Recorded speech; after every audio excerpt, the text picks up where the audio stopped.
என்ன நாங்கள் இன்னைக்கு பண்ண போகிறோம், what is that we seek to clarify அப்படின்னு பார்த்தா, first and foremost what like our president said, CREDAI is for the protection of the environment.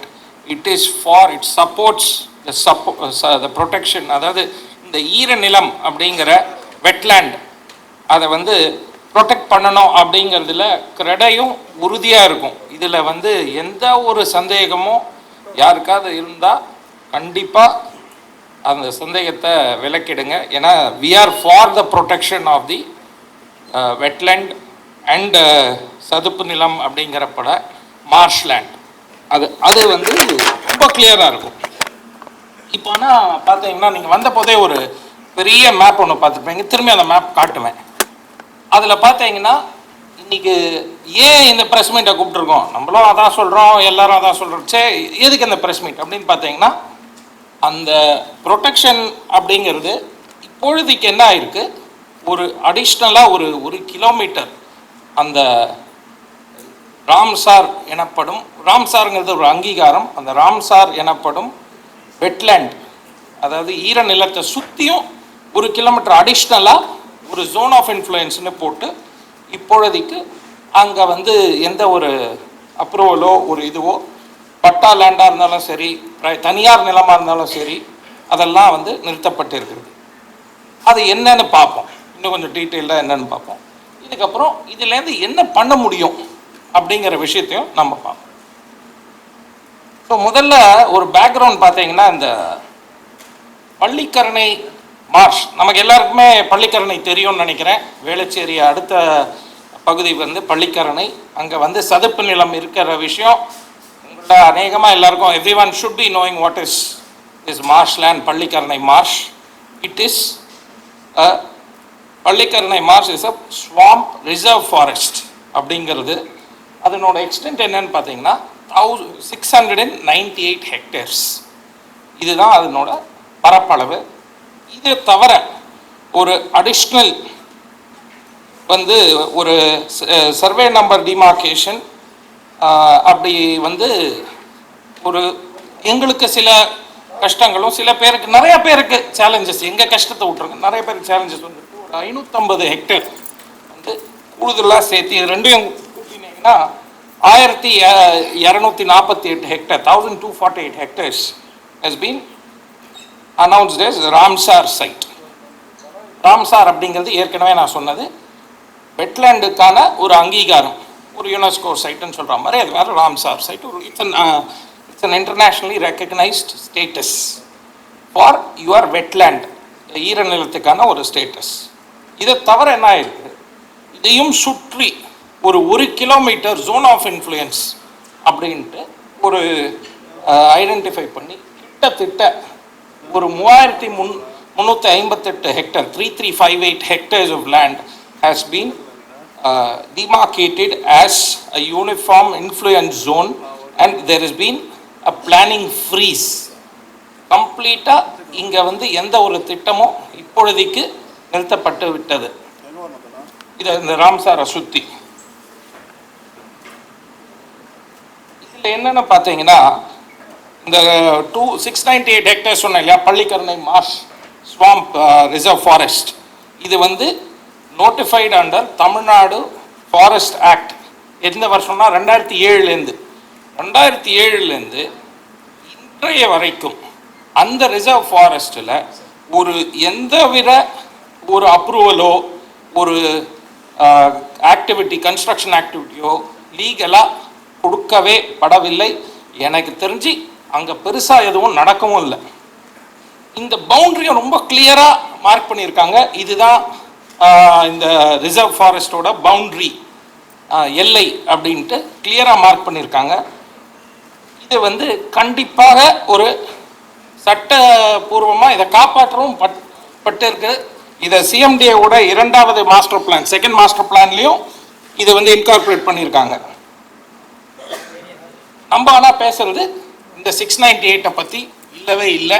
அது முற்றிலும் பாதுகாக்கப்பட்ட சதுப்பு நிலம், ரிசர்வ் ஃபாரஸ்ட்.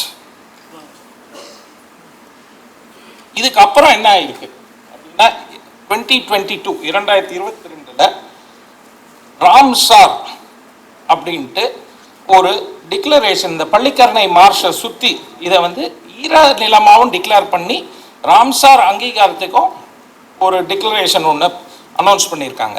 இது எவ்வளவு பரப்பளவு? ஏற்கனவே சொன்ன மாதிரி 550 hectare, 550 hectares has been announced as additionally to that, in addition to the 698, this has been added and announced as Ramsar site.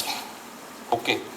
So இப்போ பார்த்தீங்கன்னா நான் கிட்டத்தட்ட 4 years ஆயிடுச்சு இது நடந்து, இந்த விஷயம் நடந்து 4 ஆண்டுகள் ஆன பிறகும் இன்றைய வரைக்கும் சில விஷயங்கள்லாம் இதுக்கு பண்ண வேண்டியது அது பண்ணப்படவில்லை. டியூ ப்ராசஸ் அப்படிங்கிறது என்னென்னா, ஃபஸ்ட்டு கிரவுண்ட் ட்ரூத்திங் அப்படின்னு பண்ணணும், அப்புறம் பப்ளிக் கன்சல்டேஷன் ஒன்று வைக்கணும், நோட்டிஃபை பண்ணணும், அதுக்கப்புறம் தான் இதை வந்து wetland conservation and management rules evolve பண்ணணும். இது மாதிரி ஒரு ப்ராசஸ் இருக்குது. அந்த ப்ராசஸ் வந்து 4 ஆண்டுகள் ஆயும் இன்னும் பின்பற்றப்படவில்லை அப்படிங்கிறது ஒரு ஒரு வருத்தத்துக்குரிய ஒரு விஷயம்.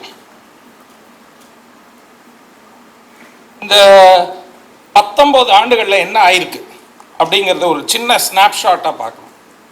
2007 பார்த்தீங்கன்னா ரிசர்வ் ஃபாரஸ்ட்னு ஏற்கனவே நான் சொல்லிட்டேன், நோட்டிஃபை ஆயிருக்கு. அது மட்டும் இல்லாமல் 2014 ஒரு கேர் எர்த் என்ஜிஓ ஒரு கூப்பிட்டு அங்கே இருக்கிற சயின்டிஸ்ட்டை அழைத்து அவங்கள இந்த சதுப்பு நிலத்தை பாதுகாக்கிறதுக்கு மென்மேலும் என்ன பண்ணுறது, ஒரு மேனேஜ்மெண்ட் பிளான் திட்டம் ஒன்று ரெடி பண்ணுங்க அப்படின்ட்டு அவங்க கிட்ட அதை கொடுத்துருக்காங்க. இது இருக்கையில் இந்த 2022 ராம்சார்னு 550 ஹெக்டேர் ஆட் பண்ணி அனௌன்ஸ் பண்ணாங்கன்னு சொன்னேன் இல்லையா, அதை பண்ண பிறகு 2024 NCSCM national centre for sustainable coastal management NCSCM அப்படிங்கிற ஒரு கவர்மெண்ட் ஆர்கனைசேஷனை கூப்பிட்டு இந்த பவுண்ட்ரியை செட் பண்ணி அதுக்கான IMP ஏற்கனவே சொன்ன இன்டகிரேட்டட் மேனேஜ்மெண்ட் பிளான், முதல்ல 698 ஹெக்டேருக்கான இன்டகிரேட்டட் மேனேஜ்மெண்ட் பிளானை கேர் எர்த்தை பண்ண சொல்லியிருக்காங்க. இப்போ 1248 இல்லையா, இந்த எக்ஸ்டென்ட்டுக்கான இன்டகிரேட்டட் மேனேஜ்மெண்ட் பிளான் ரெடி பண்ணுங்க அப்படின்ட்டு இந்த NCSCM கிட்ட இதை கொடுத்துருக்காங்க. இதற்கு இடையில் சில பேருக்கு தெரியும், honourable national green tribunal NGT வந்து ஒரு ஆர்டர் ஒன்று வெளியிட்டாங்க. அந்த ஆர்டர் படி என்ன ஆகுது, இந்த IMP ரெடியாகும் வரை, இந்த இன்டகிரேட்டட் மேனேஜ்மெண்ட் பிளான் ரெடியாகும் வரை எந்த ஒரு புது அப்ரூவலோ ஒரு திட்ட பிளானிங் அப்ரூவல் பர்மிட் எல்லாமே வந்து ஃப்ரீஸ் பண்ணுங்க அப்படின்ட்டு 2025 கொடுத்துருக்காங்க. இதை தொடர்ந்து 15 நாட்களில் CMDA என்ன பண்ணியிருக்கலாம்னு என்ன கேட்டீங்கன்னா, அவங்க வந்து ரிவ்யூ சொல்லியிருக்கலாம், சார் இது பள்ளிக்கரணை வேளச்சேரி மாதிரி ஒரு சிட்டியில் இருக்குது, நீங்கள் ஆர்டர் போட்டிருக்கீங்க, இது என்னன்னு ஒரு மறுபரிசீலனை பண்ணுங்கன்னு சொல்லியிருக்கலாம். they could have applied for a review of the order. They did not. Within 15 days CMDAல அப்ரூவல்லாம் எவ்வளோ நாள் ஆகுது நமக்கெல்லாம் தெரியும். ஆனால் 15 நாட்களில் மிக துரிதமாக CMDA ஒரு ஆர்டரை இஷ்யூ பண்ணியிருக்காங்க. என்ன இது மாதிரி இந்த NGT ஆர்டர் கீழே நாங்கள் புதுசாக அப்ரூவல் எதுவும் கொடுக்க போகிறதில்ல அப்படின்ட்டு. இன்னி வரைக்கும் பார்த்தீங்கன்னா கிட்டத்தட்ட நாட்கள் பார்த்தீங்கன்னா 9 மாதம் ஆயிடுச்சு. 9 மாதங்கள் ஆகியும் இதே நிலைமையில் இந்த விஷயம் நிற்குது.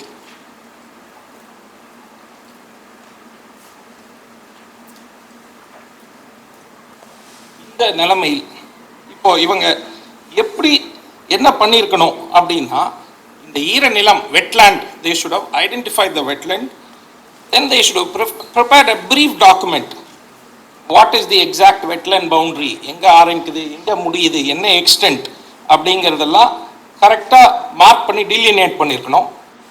இதுக்கு அப்புறம் இந்த வெட்லேண்ட் அத்தாரிட்டிக்கு முன்னாடி அந்த டாக்குமெண்ட்டை கிளியர் பண்ணியிருக்கணும். அதுக்கப்புறம் ஒரு டிராஃப்ட் நோட்டிஃபிகேஷன் இஷ்யூ பண்ணியிருக்கணும். அதுக்கு பப்ளிக் அப்ஜெக்ஷனுக்கு 60 நாட்கள் வெயிட் பண்ணியிருக்கணும். அதை பண்ணதுக்கு அப்புறம் ஃபைனல் நோட்டிஃபிகேஷன் 240 நாள் உள்ள அவங்க ரிலீஸ் பண்ணியிருக்கணும். பண்ணிட்ட பிறகு இந்த IMP அப்படிங்கிற இன்டகிரேட்டட் மேனேஜ்மெண்ட் பிளானையும் அவங்க ரெடி பண்ணியிருக்கணும். இதுதான் இதனோட ப்ராசஸ். ஸ்டெப் பை ஸ்டெப் போனால் இந்த மாதிரி தான் இந்த ப்ராசஸை பண்ணியிருக்கணும்.